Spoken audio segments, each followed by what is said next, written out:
good, SBCs? What is good? What is good? What is good? What is good? What is good? What is good? What is good? What is good? Okay, let's get into the story time and how I almost died having my wisdom teeth removed because it was ghetto. Okay, y'all ready? Okay, so it was like any other regular smuggler day. So backstory, quick, it's gonna be a real quick backstory. So I had this dentist place in Jacksonville. I'm not gonna drop no names, but I went there when I was little. So my whole prior experience, like my mouth and my dental, all that has been traumatic for me.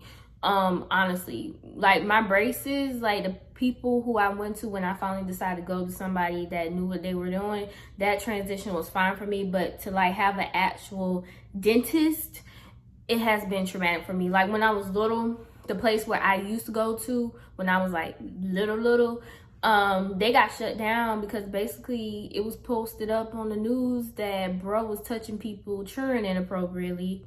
Yes. And then the second place that we found, well, my parents found when I was little, they was on the news for malpractice. Like they weren't really certified to, like the people who were working on people's mouths and they weren't really certified. So the reason why I had got my wisdom teeth removed, I was going to go through my whole adult year keeping them in my mouth because I didn't want them taken out, if I was being completely honest about it. And so the backstory is I had got a root canal on one of my back molars, and the people who was the malpractice who was on the news, I went to them and they put a cap over it, but the cap cracked. Like it was a hairline of a crack in it. And I told them about it, and they was like, oh, it'll be fine. But I was like, but it's a crack in it. Like, won't it like mess up my mouth or anything? And they was like, no, you'll be fine. You don't have to worry about the hairline crack. If it gets worse, let us know. But you're fine, right? I was not fine. I had a gum infection. I had to get surgery to get that whole cap removed, taken out of my mouth. They had to touch nerves. They had to touch bone. Like, it was crazy.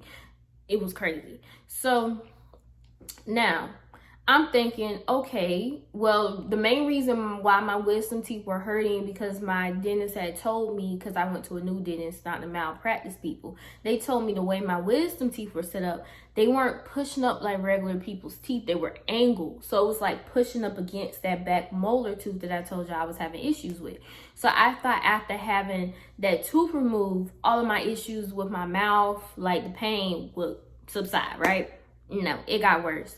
The pain got so bad. Like I had like, y'all know them like them big bottles of Tylenol extra strong. I was popping them things like every 30 minutes. No, you shouldn't do that. Doctors tell you shouldn't do that. But I was in that much pain, like that much pain. Like, and it wasn't good for me to be popping the meds because I was getting lightheaded. I was getting dizzy.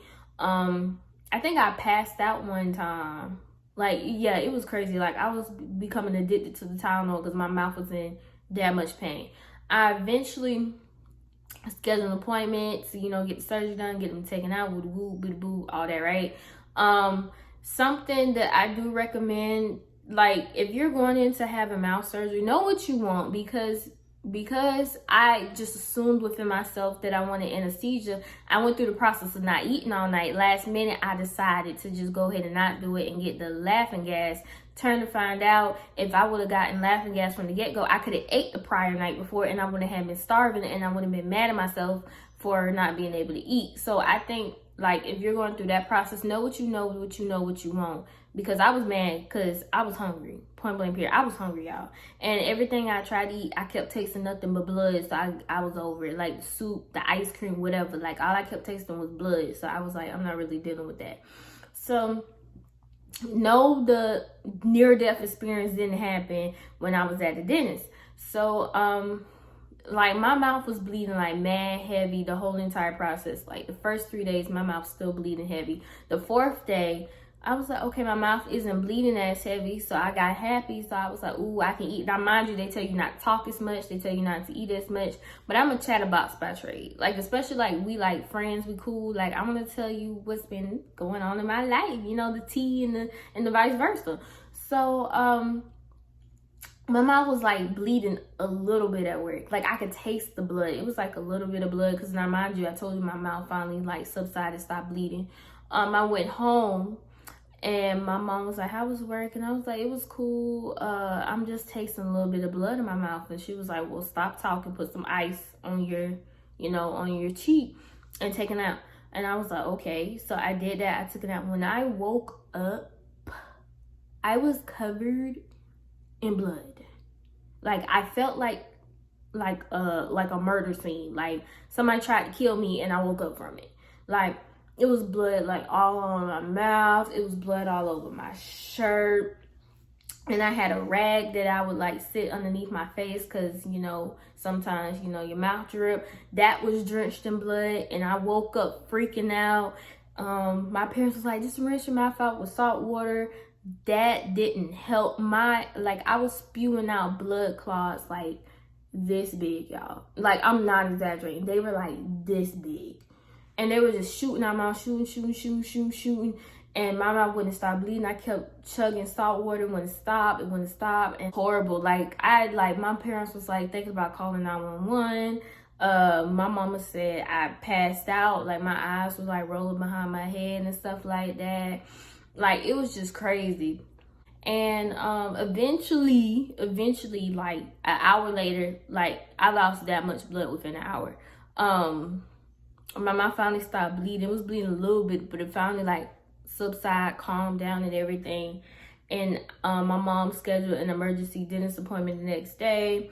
My mouth stopped bleeding the next day. Don't you hate it when you go to like the doctor or something and you had this pain or this issue the day before, and when it's finally time for you to go, the issue is gone? So they're looking at you like you're crazy because it's like, we don't know what you're talking about. And they was like, well, maybe, you popped you stretched your mouth too wide, popped a vein, a stitch or something. And I was like, when we left, they told me they didn't put stitches in my mouth. So then they were like, well, everything is fine to us. So we don't know what's, just continue what you're doing because you're fine. You're fine. And I was like, I lost a lot of blood. What you mean? So I was like, okay, whatever, baby, we done with it, right?